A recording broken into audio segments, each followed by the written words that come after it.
KPBS On Demand is supported by Latino Legacy Foundation, presenting their Storyteller series, Reach for the Stars with Ellen Ochoa, the first Latina astronaut, former NASA director, and San Diego native. Sunday, June 29th. More at latinolegacyfoundation.org. Good morning, I'm Debbie Cruz. It's Tuesday, June 11th. Thousands of UC academic workers are back in class and research labs this week after a judge ordered a halt on their strike. More on that next, but first, let's do the headlines. A union representing 6,000 Food for Less workers in San Diego and other parts of Southern California could soon go on strike. The United Food and Commercial Workers Union is holding a strike authorization vote this week. Workers say Food for Less and Kroger undermined contract negotiations and accused the company of violating workers' rights to representation. They are demanding higher pay and safety improvements. The results of the strike vote will be announced after voting ends on Friday. Kroger issued a statement saying the company remains committed to negotiating in good faith. It's going to be a hot week throughout the county, but especially in our deserts, where temps are expected to reach nearly 110 degrees.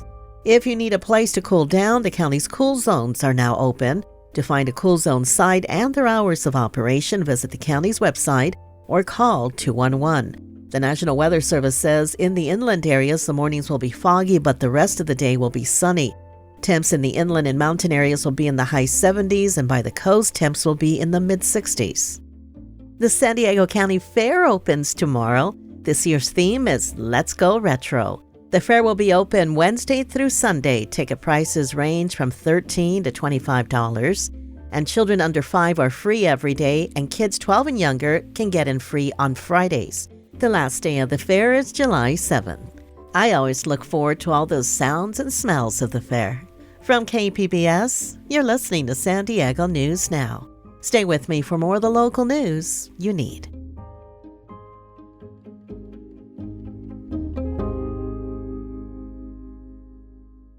KPBS On Demand is supported by Splatero, helping homeowners pay off debt by offering streamlined access to your home's equity with no additional monthly payments or new debt. Splatero provides a lump sum of payment in exchange for a share of your home's future value. Pre-qualification is available at splatero.com.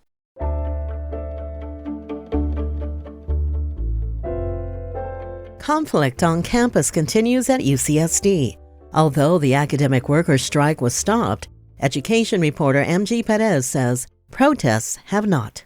A judge's order temporarily ended the academic workers' walkout on UC campuses, forcing 48,000 United Auto Workers Union members back to classrooms and research labs Monday. 8,000 of them at UC San Diego had been on strike, protesting the administration's decision to hold the diplomas of at least 7 seniors who were arrested during last month's dismantling of the Gaza Solidarity encampment near the Geisel Library. This is finals week, and graduation is on Saturday. Freshman Stephen Aguirre is conflicted. I do know that it's been affecting a lot of the classes with whether or not students will get their finals graded. The temporary restraining order will now keep the end-of-year activities on track. The UAW says it will end mediation talks with the UC and focus on its complaint filed with the California Public Employment Relations Board. M.G. Perez, KPBS News.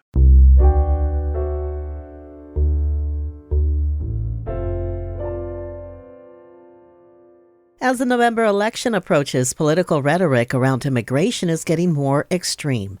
Border reporter Gustavo Solis says there is a long history of this in California.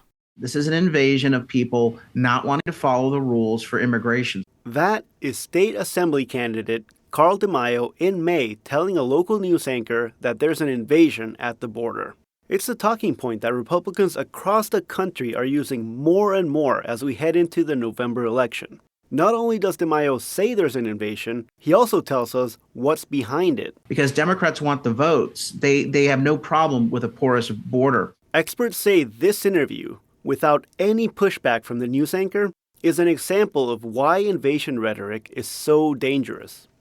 Zachary Mueller is the Senior Research Director at America's Voice, a pro-immigrant advocacy organization. He says invasion rhetoric is part of a white supremacy conspiracy theory in which elite liberals are part of this cabal to bring in non-white immigrants to replace white folks, to replace their voting power, and to steal elections and undermine democracy. Now, obviously, none of that is true.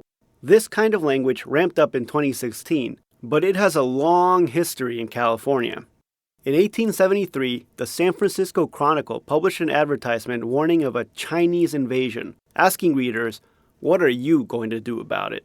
Political cartoons from the 1880s show California as a sinking ship, falling under the weight of too many Chinese migrants. Natalia Molina is a professor at UC San Diego. She studies the construct of race in the United States. The use of the term invasion and just the general idea of it isn't anything new in terms of how we describe immigrants, how we frame immigration issues. It goes back as far back as the late 19th century. Molina says anti-Chinese sentiment led to the Chinese Exclusion Act of 1882, essentially banning immigration from China. U.S. history is full of examples of anti-immigrant rhetoric leading to discriminatory laws. Molina uses this 1994 ad as an example. It's from California Governor Pete Wilson advocating for a measure that would strip benefits from undocumented immigrants. They keep coming. 2 million illegal immigrants in California. The federal government won't stop them at the border. Molina says that framing the problem as immigrants invading is counterproductive. It doesn't help find real solutions to the broken immigration system. And so how you define a problem defines a solution. If you define it as an invasion, well, then it's a matter of, putting up a wall and making America strong. She says immigration is such a complex topic that oversimplifying it distracts policymakers from asking nuanced questions. How do we encourage legal immigration? Is our system set up even for legal immigration? At what level do we want immigration? What are the processes? In 2020, more than $50 million was spent on anti-immigrant campaign ads. That amount more than quadrupled in 2022. And now, the 2024 election is already on pace to surpass that amount, according to data from America's Voice. Mueller says that these ads pull on people's genuine concerns about immigration. Because it is a story that hits on their anxieties about who they are and their identity, about safety and their community safety. It hits on, concerns about, their economic security and pulling on those anxieties, which are legitimate anxieties, racializing them, saying immigrants are to blame for that. Voters around the country should be expected to be bombarded with more invasion ads before the November election. We can't rely on ads because the ads are designed to be inflammatory. The ads are designed to get your attention for 30 seconds. Molina's advice? Do your own research. We can't rely on a flyer or somebody who wants to win an election. Gustavo Solis, KPBS News. The city of San Diego wants to help local service members leaving the military find jobs with the city. They've hired a Navy chief to help. Military and Veterans reporter Andrew Dyer has more on the city's first veteran engagement coordinator. Navy Reserve Chief John Osted works as an intelligence specialist in the reserves and has done so for 16 years. Now, in addition to those duties, he's signed on to help the city connect with more veterans and service members. The new city job is partially funded by the Wounded Warrior Project, a nonprofit that assists and advocates for veterans. It's the organization's first local government-focused initiative in the country. Their intention was to help create a position with a local government, which the city of San Diego is kind of like right in the right place, and this is the right time for this type of position to just help support veterans in the community. Osted says he's hoping to use his Navy connections not just to help local service members and veterans, but also military spouses who often have difficulty maintaining careers while moving every few years. Wounded Warrior Project will help fund the job for 2 years, but the city says the position is here to stay. Andrew Dyer, KPBS News.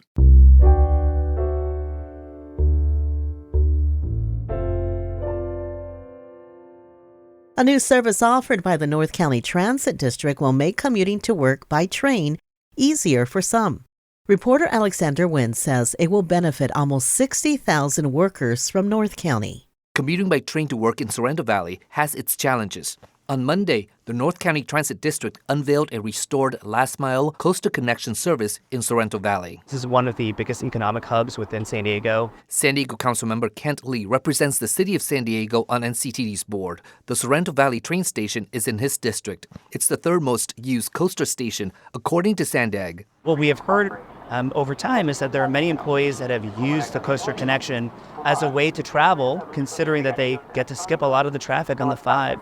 And really get connected to some of their working corridors here. The San Diego Metropolitan Transit System used to offer the Coastal Connection service, but eliminated it last year due to budgetary constraints. Alexander Nguyen, KPBS News.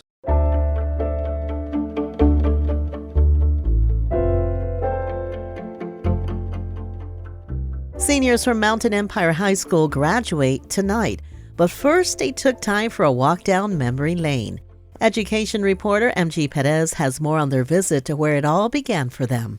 He used to play like football and it was fun. 18-year-old Mannix Gonzalez remembers his time at Campo Elementary all those years ago. He's now a senior about to graduate from Mountain Empire High School in Far East County. Members of his graduating class took a school bus trip to the campuses where they first learned to read and write. Your whole life you've been trying to graduate, and now you're finally here, and now you're going back. I don't know, it's a trip. A trip Principal David Rios says is valuable for the 116 graduates this year because it will inspire the younger students. To show the kids who are at the elementary school, that's going to be me. That's going to be me when I get to high school. That's going to be me when I walk across the stage. That's what I'm going to look like. The community celebrates the 2024 graduation Tuesday night at Red Hawk Stadium. MG Perez, KPBS News. That's it for the podcast today. As always, you can find more San Diego news online at kpbs.org. Join us again tomorrow for the day's top stories. I'm Debbie Cruz. Thanks for listening and have a great Tuesday.